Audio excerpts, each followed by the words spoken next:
Hujambo na karibu tena mtazamaji wa The World News katika kipindi hiki cha ulimwengu wa siasa. Mimi ni Adam Hussein na bado tunakujuza mengi ambayo yanajiri ulimwenguni, lakini ni huko Pentagon ambapo mkuu wa Pentagon ameionya Iran kuhusu kuendelea na kuisaidia ama kuunga mkono Wahouthi nchini Yemen. Mkuu wa Pentagon ameionya Iran kuhusu madhara ya kuunga mkono Wahouthi. Na wakati wote Tehran na Washington wamesema umejipanga kutafuta diplomasia, wanasalia mbali katika mzozo ambao umezuka zaidi ya miongo miwili iliyopita.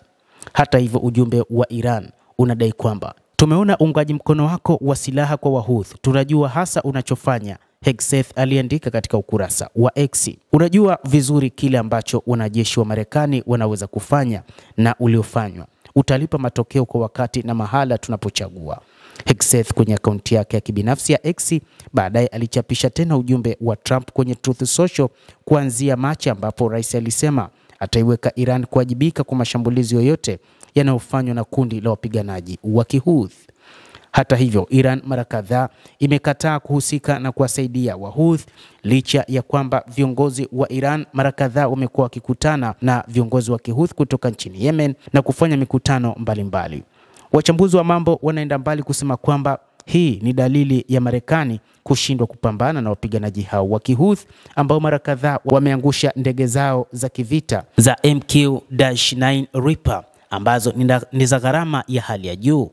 Kundi hilo linalodhibiti eneo la kaskazini mwa Yemen limeshambulia meli katika Bahari Nyekundu kwa kile inachosema ni mshikamano na Wapalestina. Marekani imefanya makombora zaidi ya mara 1000 tangu ilipoongeza mashambulizi dhidi ya kundi hilo mwezi Machi.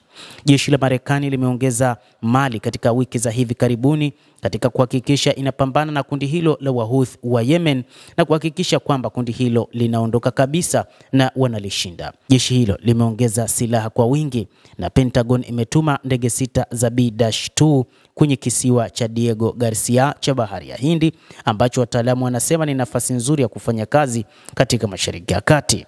Zaidi ya hayo, Marekani kwa sasa ina wabeba ndege wawili katika Mashariki ya Kati na imehamisha mifumo ya ulinzi wa anga kutoka Asia hadi eneo hilo. Wakati wote Tehran na Washington wamesema wamejipanga kutafuta diplomasia na wamesalia katika mzozo ambao unawahusisha Wahouthi pamoja na Iran. Trump katika mahojiano na jarida la Time mapema mwezi huu alisema, nadhani tutafanya makubaliano na Iran, lakini alirudia kitisho cha hatua za kijeshi dhidi ya Iran ikiwa diplomasia itafeli.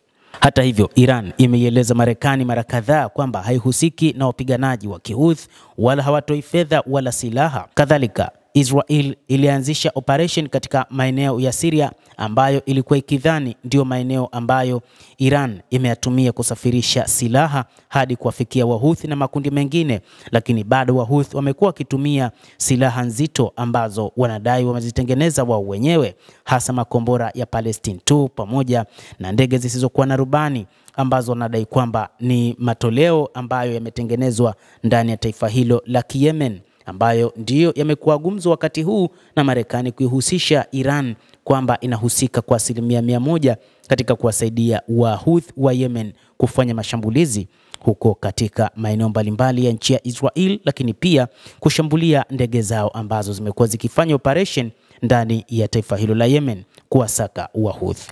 Mtazamaji, bila shaka na una nafasi ya kulike, una nafasi ya kucomment, kadhalika na kusubscribe channel yetu hii, lakini bado naendelea kukusihi, achana na matusi, achana na lugha za kejeli, achana na masuala ya kiudini. Endelea kuwa nasi, endelea kupata habari kupitia The World News. Mimi ni Adam Hussein.